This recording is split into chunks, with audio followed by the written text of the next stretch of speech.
Ahlan wa sahlan. Right now we're going to talk about the future tense, what we call in Arabic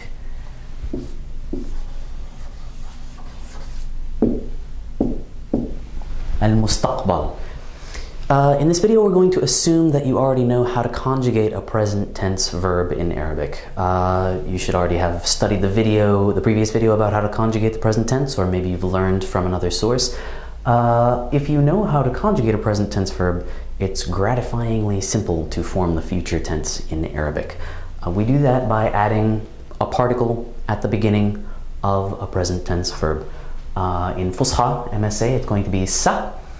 In Masri, Egyptian dialect, it's going to be ha. And in Shami, Levantine, we have a choice of either ha or rah. So for example, if we take a present tense sentence like I'm going to the movies. أذهب إلى السينما in Fusha.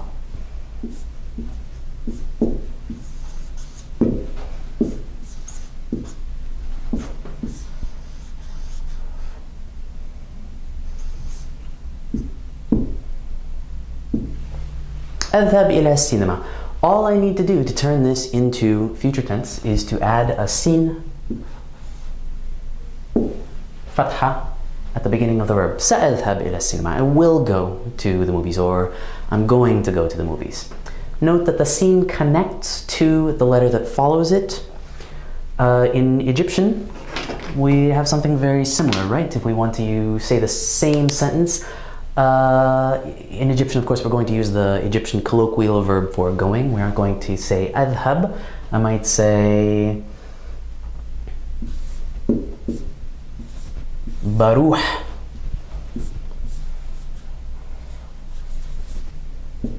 السينما, right? I'm going to the cinema. I go, present tense. And in the future, we're going to drop that ba prefix that we see on most present tense verbs. And I'm going to add that ha. حروح السينما, right? Note that the ha also connects. We don't really have standardized forms for writing dialect.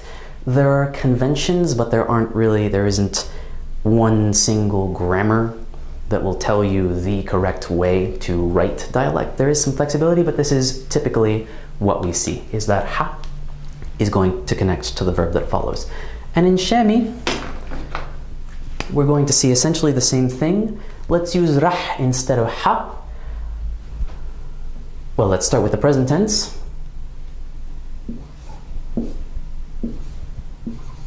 بروح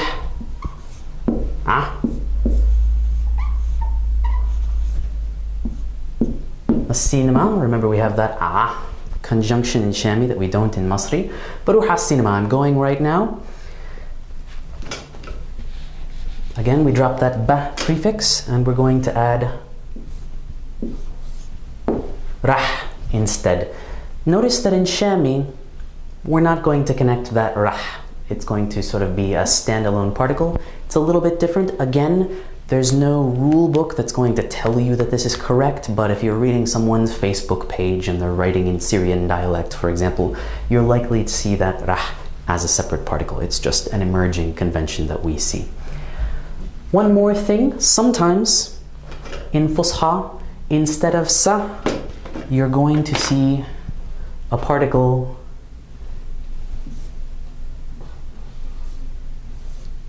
sawfa.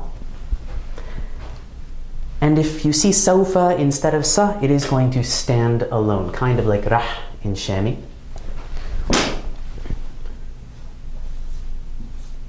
Sawfa أذهب إلى السينما.